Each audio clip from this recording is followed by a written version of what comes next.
आज प्रसन्नता का विषय है। हमारे साथ आदरणीय स्वामी परमार्थ देव जी उपस्थित है। प्रारंभिक काल में आप अंतेवासी के रूप में विद्या अध्ययन कर रहे थे और उस समय जितने भी विद्यार्थी अध्ययन कर रहे थे उन सब में आप अधिक अनुशासन, श्रद्धा, भक्ति और नियमों के पालन सबसे आगे रहते थे। कर्तव्यनिष्ठ, पुरुषार्थ, सब गुणों में आप आगे थे और उसका परिणाम भी ये हुआ, जितने विद्यार्थी गुरु के सानिध्य में अध्ययन कर रहे हैं, आप आज उन सब में सर्वोच्च स्थान पर विराजमान है। तो न केवल पतंजलि योगपीठ में अपितु भारतवर्ष में प्रत्येक प्रांत में आप भ्रमण करते हुए प्रचार करते हैं और आपके कार्य से हम अत्यधिक प्रसन्न हैं। बहुत सौभाग्य है आप समय निकाल कर यहाँ पर आए हैं। तो हमारे पास जो वरिष्ठ ब्रह्मचारी विद्या अध्ययन कर रहे हैं उनके लिए कुछ प्रेरणा रूप में आप उपदेश करें, ऐसा निवेदन है। ओ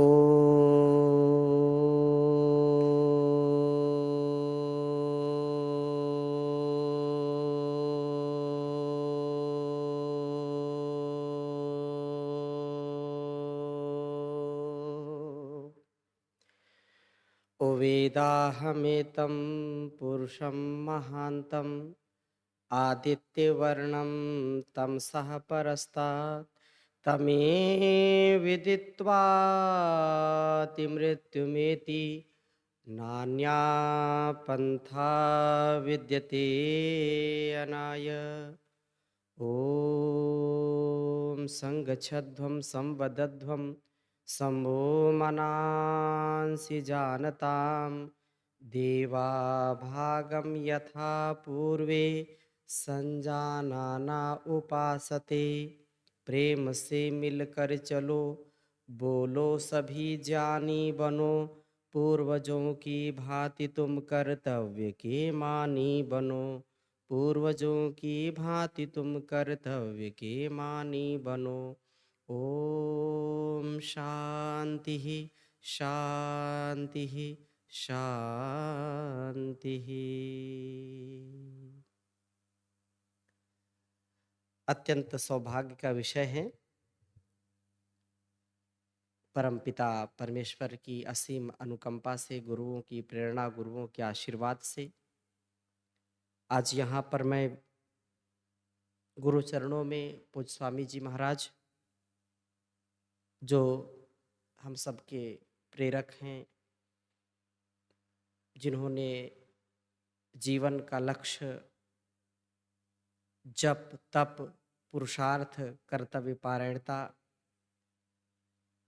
और अहर्निश निरंतरता के साथ, प्रसन्नता के साथ अपने स्वपथ, स्वकर्म, स्वधर्म का पालन हम सदा करते जाएं, इसके लिए सदा वो प्रेरणा करते हैं। और मेरा सौभाग्य है कि पतंजलि योगपीठ में योग ऋषि परम पूज्य गुरुदेव जी महाराज के आशीर्वाद से, आचार्य जी के आशीर्वाद से, पूज्य स्वामी जी महाराज कई वर्षों तक मुझको व्याकरण और आचरण दोनों की शिक्षा दीक्षा देकर के आज इस योग्य बनाया है। यहाँ इस पवित्र प्रांगण में, इस गुरुकुल में वैदिक विद्या केंद्र, जो महर्षि देव दयानंद के संकल्पों को पूरा करने के लिए, चरित्र निर्माण से राष्ट्र निर्माण के लिए अपनी प्राचीन वैदिक सनातन पुरातन परंपरा को आगे बढ़ाने के लिए आप सब यहाँ पर ब्रह्मचारी जो विद्याध्ययन में निरत हैं, तो आप सबको भी मैं दिव्य आत्माओं के रूप में प्रणाम करता हुआ, गोस्वामी जी के चरणों में प्रणाम करता हुआ, केवल इतनी बात कहना है मुझको कि गुरु कृपा और स्वयं के पुरुषार्थ से, संकल्प से व्यक्ति महान बन जाता है। गुरु तत्व को जान करके और उसका प्रिय आचरण करना जीवन में, ऐसे तो हमारा ये सौभाग्य है कि हम भारतवर्ष में जन्म लिए हैं और सनातन वैदिक परंपरा में हमने अपने आप को चलाने का प्रयत्न किया है। तो उपदेश की यहाँ पर कमी नहीं है। चारों वेद, 20,000 से ज़्यादा मंत्र, ऋग्वेद में ही 10,552 लगभग मंत्र हैं। तो बहुत उपदेश है, बहुत उपदेश है। उपनिषद हैं, दर्शन हैं, आप अध्ययनरत रहते हैं। पूरे संसार में हमारे वैदिक वाङ्मय जैसा कोई वाङ्मय है ही नहीं, कहीं भी नहीं है। लोगों के पास एक पुस्तक है, हमारे पास पुस्तकों हजारों हजारों लाखों लाखों पुस्तकों का भंडार है, ज्ञान का भंडार है। लेकिन अगर हम उस पूरे ज्ञान को एक सार में, एक रूप में देखना चाहते हैं, तो गुरु का जो उपदेश, आदेश, संदेश है, इंगितेन चेष्टितेन निमिषतेन, ये व्याकरण में पढ़ते हैं ना, महाभाष्य में 3 शब्द बोलिए, इंगितेन चेष्टितेन निमिषतेन। तो मतलब गुरु कभी कभी कुछ बोलते नहीं हैं और वो केवल अपने हाव भाव से हमको बहुत बड़ी शिक्षा दे देते हैं। थोड़ा सा संकेत कर दिया, बार बार आप स्वामी जी से पूछोगे तो बार बार बताएंगे नहीं, केवल संकेत कर दिया, आंखों में इशारा कर दिया, केवल भ्रुकुटी थोड़ी सी ऐसे कर दी तो समझ लेना कि उस कार्य को नहीं करना। और ये कोई बोले आपने तो मना नहीं किया, केवल संकेत मात्र से जो गुरु की बात को मानता है, उसका उपदेश समझ जाता है, तो वो गुरु का शिष्य सर्वश्रेष्ठ माना जाता है। गुरु का प्रियाचरण करना, गुरु का प्रतिरूप बन जाना। अगर हम विद्या अर्जित करते हैं और हम गुरु के प्रतिरूप नहीं हैं, गुरु का प्रतिनिधित्व नहीं करने वाले हैं, तो हमारी विद्या का कोई अर्जन का कोई तात्पर्य नहीं है। हम अपने आराध्य देव, अपने प्रेरक, यदि हम महर्षि देव दयानंद जी की जीवनचर्या, उनकी दिनचर्या को पढ़ते हैं, उसका मनन चिंतन करते हैं, गुरु के प्रति कितना अगाध श्रद्धा का भाव उनके अंदर था। तो अगर हम गुरु के प्रियाचरण को, कि गुरु के लिए कभी भी हमको कोई ऐसा कार्य नहीं करना कि गुरु को खेद हो, गुरु को उसमें कोई जो है पीड़ा हो। अगर हमने गुरु को पीड़ा दी तो समझ लेना कि हमारे विद्या अर्जन का या विद्या का जो हम अ, पुरुषार्थ कर रहे हैं वो निरर्थक है। आपने महर्षि दयानंद की जीवनचर्या पढ़ी होगी, जीवनचरित पढ़ा है, तो वो ऐसा ऐसा भी नहीं कि गुरु को जो है अच्छा गुरु जो बोल दे भाई। पहली बात तो ये है कि गुरु का चयन चयन तो वो हमारा करते, लेकिन हम गुरु को पहले जाने। एक कहावत है कि पानी पियो छान के, गुरु करो जान के, है। हाँ, तो मतलब हर व्यक्ति को गुरु नहीं बनाया जा सकता है। गुरु वो है जो ब्रह्मनिष्ठ है, श्रोत्रिय है, जो त्यागी तपस्वी है, जो महाभाष्य में कहते हैं कि जो ब्रह्म विद्या का दान देने वाला है, ब्राह्मण है, वो जो पंडित है, जो विद्वान है, वो कैसा होना चाहिए? आलुलुपा, कुंभी धान्या। हाँ, हाँ, तो मतलब वो गुरु वो है जो अपने शिष्य के लिए सब कुछ समर्पित कर देता है। वो सच्चा गुरु जो कुछ भी नहीं चाहिए, लेकिन वो अपने अंतेवासी के लिए हर पल उसको अपने गर्भ में धारण करता है। ये जो अथर्ववेद का ब्रह्मचर्य सूक्त है ना, तो जो वहाँ कहा कि 3 रात्रि अपने गर्भ में जो धारण करता है वो आचार्य है। तो वो आचार्य गर्भ में, एक जन्म तो माँ की कोख से होता है और दूसरा जन्म गुरु की कोख से, गुरु के सानिध्य में, गुरु के समीपता में हम अब एक जन्म पाते हैं। एक जन्म तो मानव का जन्म हो गया, लेकिन विद्या का जो प्रादुर्भाव है, विद्या का जो आविर्भाव है, जो हमको मुक्ति की ओर ले जाने वाला है। मुक्ति का एक मतलब है बिल्कुल मुक्ति, लेकिन वो मुक्ति कब मिलेगी? जब हम अपनी स्थूल भूलों से मुक्त होंगे। हम बात करते नहीं हमको मोक्ष में जाना सब कुछ ये सब माया है, लेकिन ये माया जो लोग बोलते हैं, तो ये माया में भी अपने गुरु का जो आदेश उपदेश संदेश उसको आत्मसात करना है। और प्रश्नोत्तर हमारा जितना भी ज्ञान विज्ञान है, महर्षि देव दयानंद जी ने भी सत्यार्थ प्रकाश लिखा है, तो उसमें भी प्रश्नोत्तर सहित लिखा है ना। प्रश्न है फिर उसका उत्तर है, महाभाष्य भी प्रश्न है फिर उसका उत्तर है, शंका है समाधान है। हम दर्शन पढ़ते हैं तो उसमें भी शंका समाधान है कि नहीं?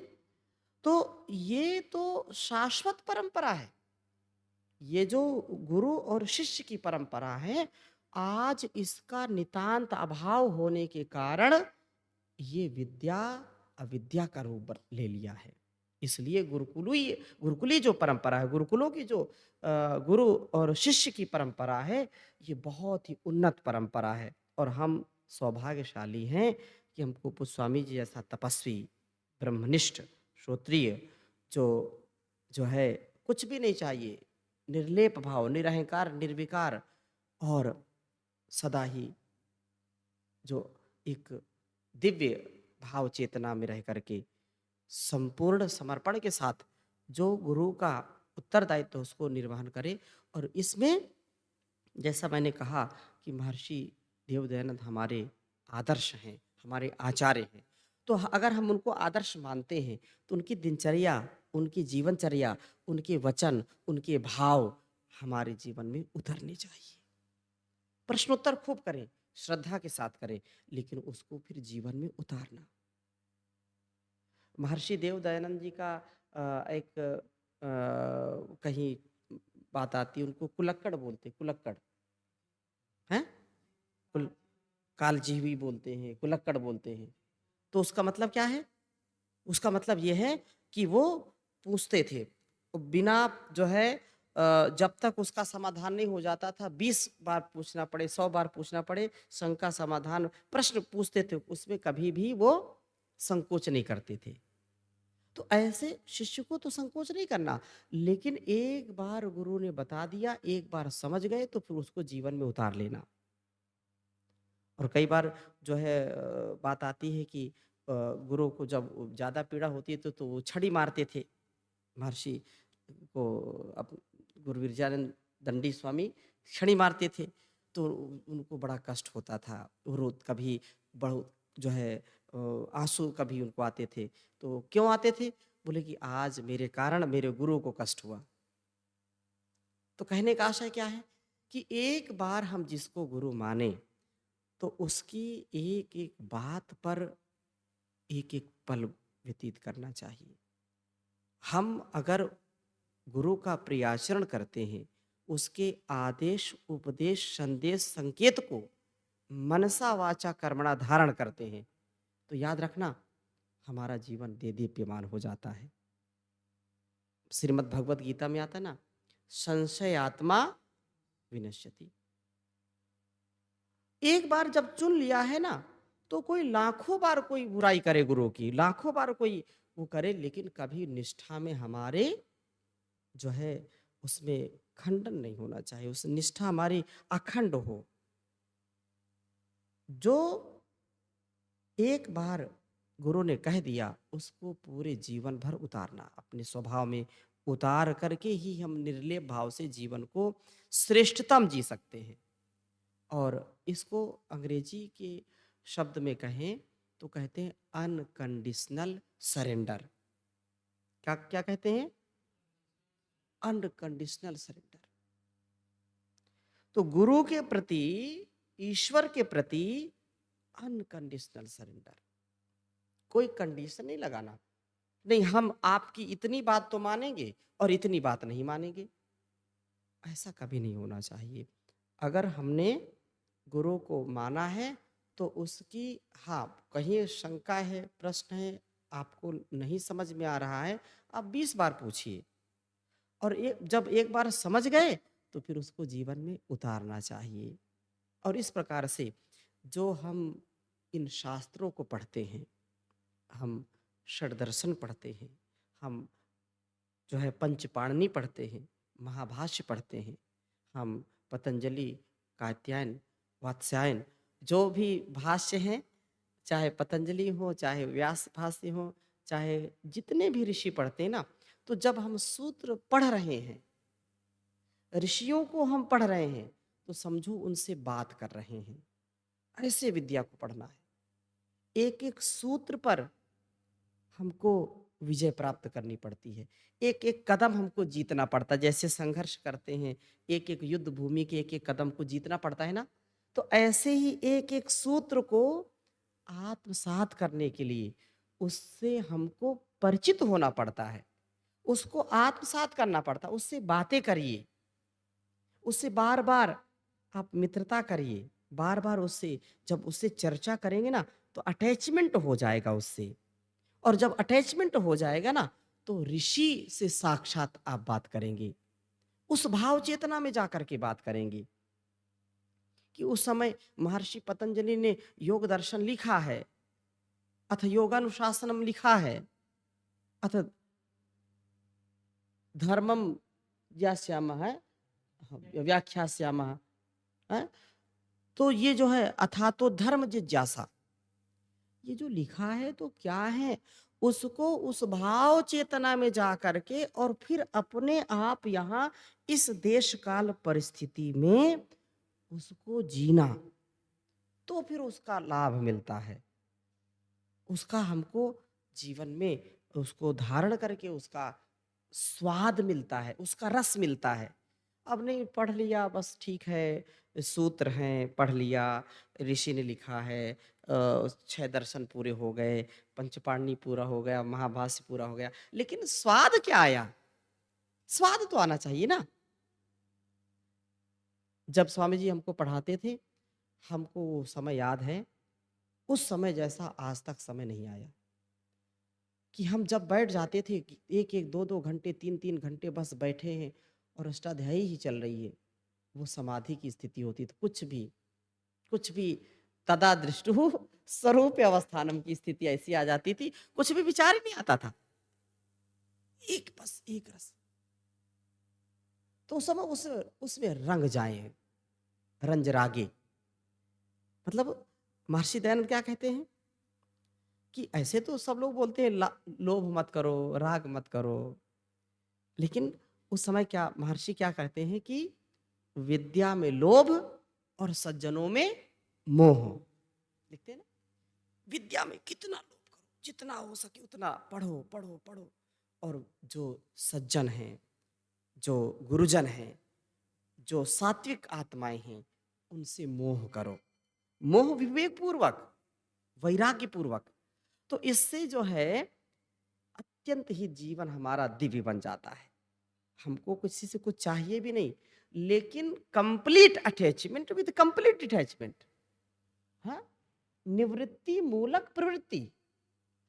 हम तो पूर्ण रूप से प्रवृत्त दिखाई पड़ रहे हैं, लेकिन निवृत्ति मूलक, मूल में निवृत्ति है, निवृत्ति है।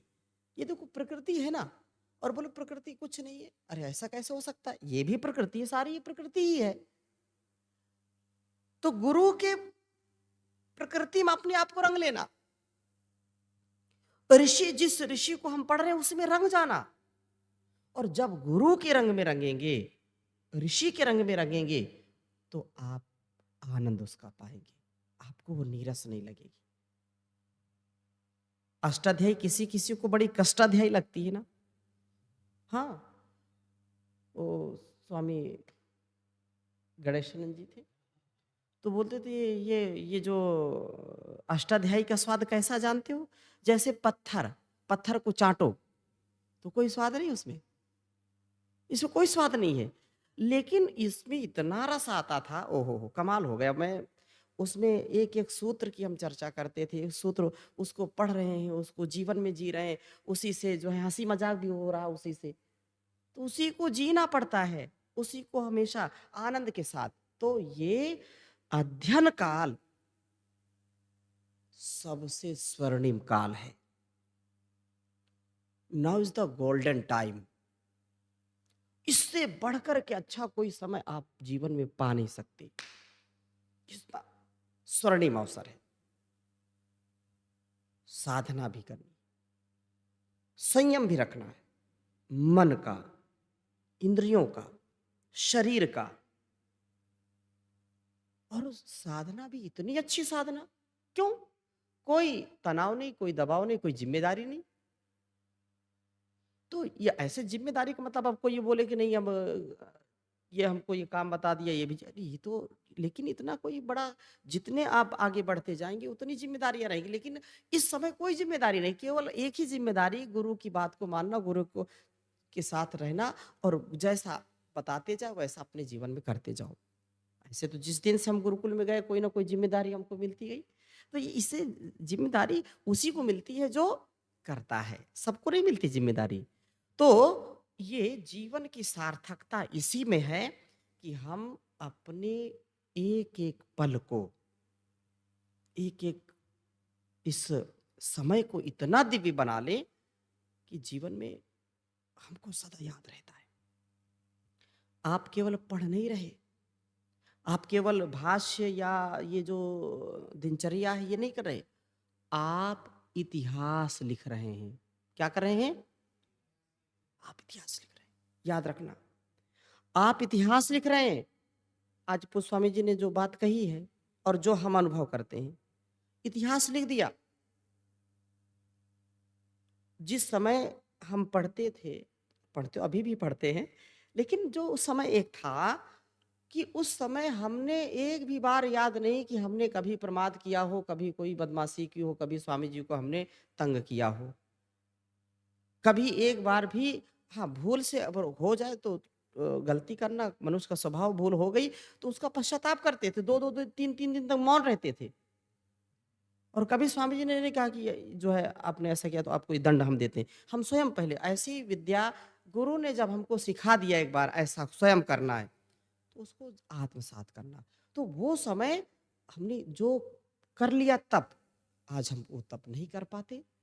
इसलिए हम कहते हैं कि ये समय तपस्या का सबसे बड़ा समय। अब हम उस चाह करके भी हम चाहें कि मौन हम रहेंगे आज एक दिन, नहीं रह सकते। इतनी जिम्मेदारियां हैं, इतने उत्तरदायित्व है, नहीं रह सकते। हम चाहें कि हम 2 घंटे 3 घंटे बिल्कुल मौन होकर के बैठ जाएं, नहीं हो सकता। रात पूरे जो है, जो जिम्मेदारी है, फिर उससे कभी पता नहीं कब क्या जिम्मेदारी समस्या आ जाए, तो हमको उसको मन उधर भी लगा रहता है। लेकिन उन सारे कार्यों को करते करते भी संपूर्ण समर्पण, बिल्कुल क्लीन, अपने आप को सौंप दीजिए गुरु को। नो ईगो, नो इग्नोरेंस, समर्पण, ऐसा कि मैं कुछ भी नहीं हूं। अब सौंप दिया इस जीवन का सब भार, तुम्हारे हाथों में है जीत, तुम्हारे हाथों में नहीं हार, तुम्हारे हाथों में। गुरु के हाथों में यदि हम हैं तो कभी हार नहीं हो सकती। परमात्मा के प्रति अपने को समर्पित कर दिया तो वो जो अंतःकरण में विराजमान है वो कभी हमको धोखा नहीं दे सकता। लेकिन उसकी बात माननी पड़ेगी, उसके अनुसार चलना पड़ेगा।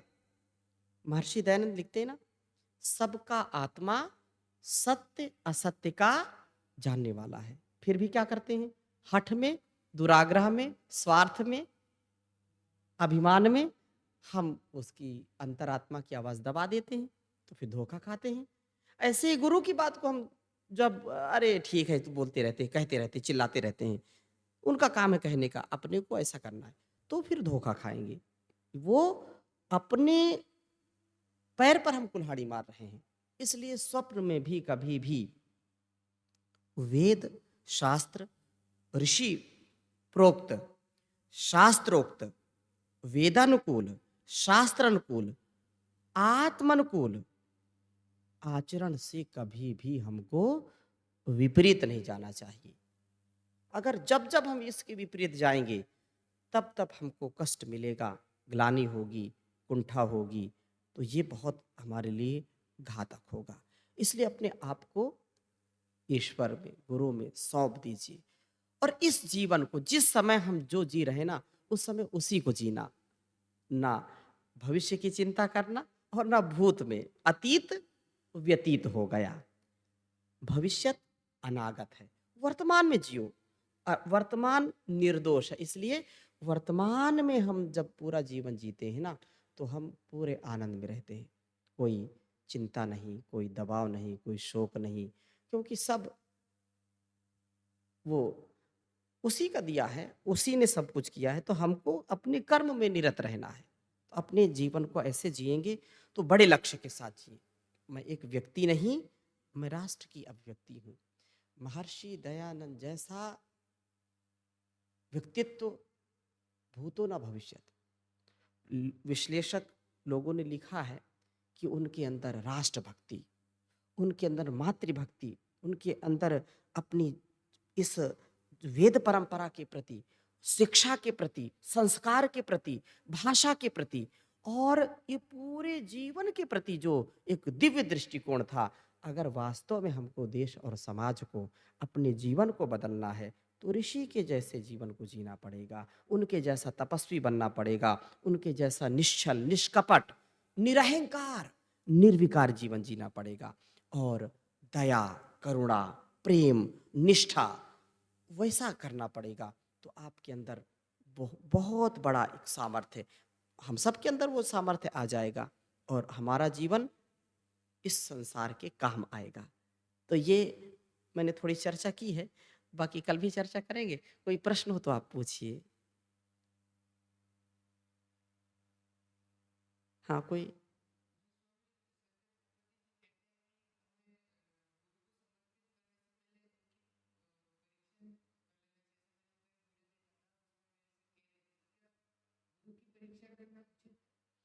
गुरु की हम परीक्षा कभी नहीं कर सकते हैं। स्वामी जी महाराज ने जो लिखा है, उसका अभी मैंने एक शब्द बोला ना, गुरु करो जान के, पानी पियो छान के। इसका मतलब क्या है? अरे उसका गुण कर्म स्वभाव क्या है? आप किसी को भी अपना मित्र बनाओगे, तो ऐसे बना लेते हो या उसको कभी देखा, सुना, जाना है तब बनाते हो?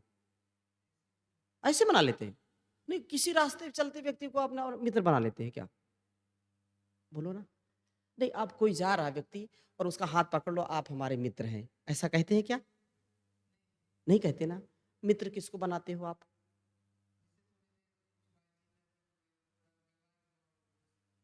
व्यवहार हुआ है, बातचीत हुई है, उसको समझा है, कहाँ रहते हो, क्या नाम है, क्या करते हो, ऐसा तो जानकारी होती।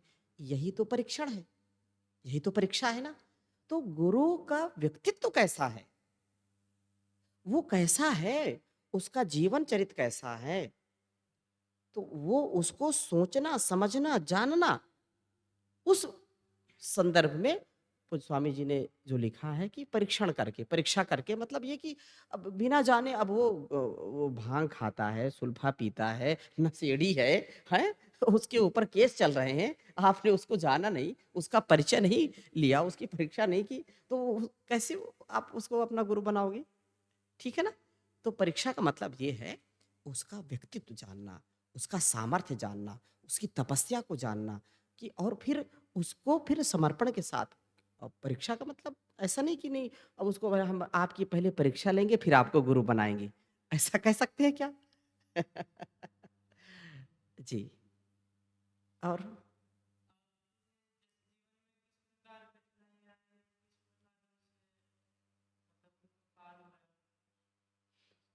जब हम कठिनाइयों को कठिनाई मान लेते हैं तो वो कठिनाई है। आज तक हमने मतलब इसमें कोई ऐसा अतिशयोक्ति की बात नहीं है।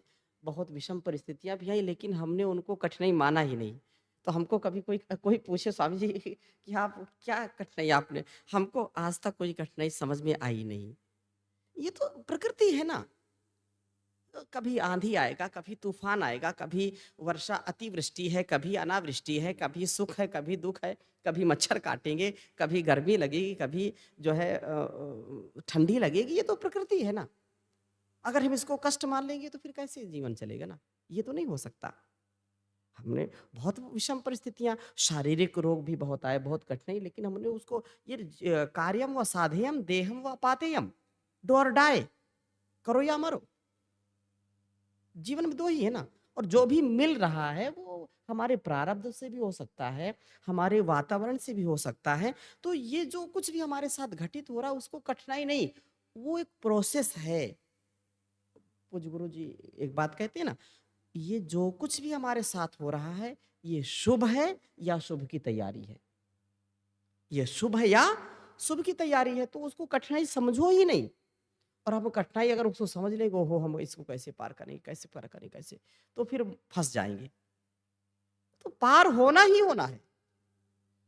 क्या बोलते हैं, संकट, समकट, जो सम्यक प्रकार से कट जाए वो संकट है, हैं? कष्ट नष्ट होने के लिए आता है, दुख के बाद सुख आता है, ठीक है ना।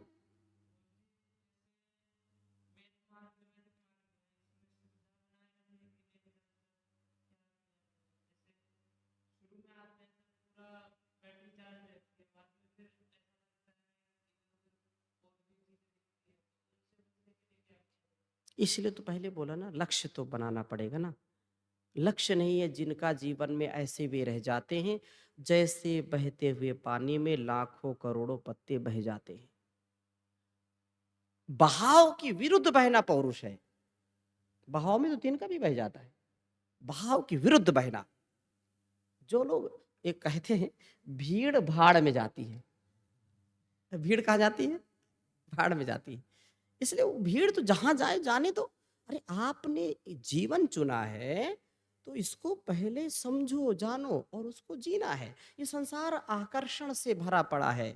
हम्म तो परांच खानी वितरित स्वयं तस्मात् परांग पश्यति नंतरात्मन कश्चित धीरा प्रत्येक आत्मा न मैच्छत चक्षुर अमृत चक्षुर। हाँ, तो वो अमृत तत्व इच्छन। अगर तुमको अमृत तत्व की इच्छा है तो आकर्षण से बचना पड़ेगा ना। ये दुनिया रंग रंगीली है, ये दुनिया रंग रंगीली है, अंदर इसके कूड़ा करकट बाहर से चमकीली है, ये दुनिया रंग रंगीली है, ठीक है ना। तो इसको अगर आपको केवल एक क्षण का सुख चाहिए तो फिर जाओ। तो पहले तो विद्या और जो व्रत है वो तो विष के समान है ना, और बाद में अमृत के समान है। जब जानते हैं तो उसको मानो, उसको जियो। इसीलिए तो सारी बात मैंने बताई कि सारे वेद शास्त्र पढ़ करके भी यदि वैदिक मार्ग पर भटकाव आए तो इसका मतलब उसको ठीक से समझा नहीं है, जाना नहीं है। एक एक शब्द पर पूरा जीवन काटना पड़ता है, ठीक है ना। हाँ, और कोई प्रश्न?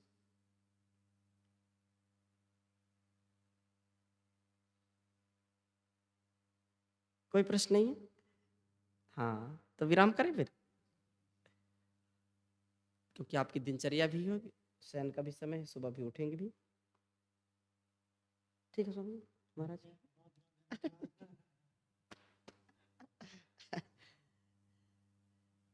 ठीक है, शांति पाठ। ओम शांति शांति शांति। ओम श्री गुरुभ्यो नमः, सर्वेभ्यो नमः।